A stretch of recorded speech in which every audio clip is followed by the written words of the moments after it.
गाल करेंगी पईयां। हाँ दसा आधी रात को तो क्या थी गए ते भला क्या थी गे ते आधी रात को मैं फोन नहीं कर सकती जी ते मौका मिल से ते फोन करे ना मैं यार मैं अपनी मां नाल गाल करे साज रात ठीक है क्या ओ यार तू मरवे से मां को समझा ते गाल करे ना तू मरवे से ते भला तू दसा मैं क्या करा यार तू मैं क्या दसा तेरे को सबर कर मेरे को सोचां दे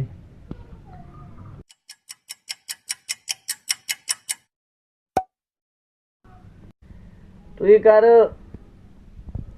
ये पिछले गले तो बाबा नहीं रहा हाँ हाँ इन्हीं मामले में मशवरा करके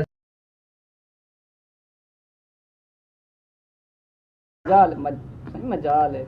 ए जी बारे हुने पुजे ना तेरे सबर कर ठीक है अल्लाह हाफिज हाँ पुत्र तेरे को तवीज़ लिख के देना पिया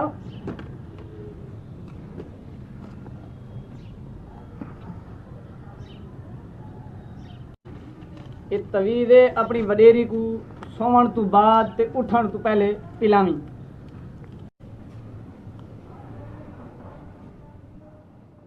अस्सलाम वालेकुम बाबा जी वालेकुम सलाम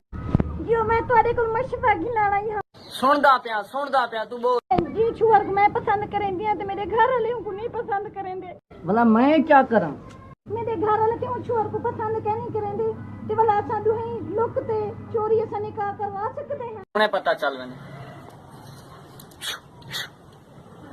हैं पागल छुएर बड़े अजाब विच फस बैठे तू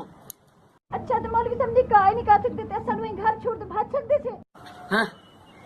बहु बड़े अजाब विच बैठे हैं दोज़ख विच बैठे कब्र विच बड़ी बड़ी कीड़े खासे ते गुनाह खासे तो अल्लाह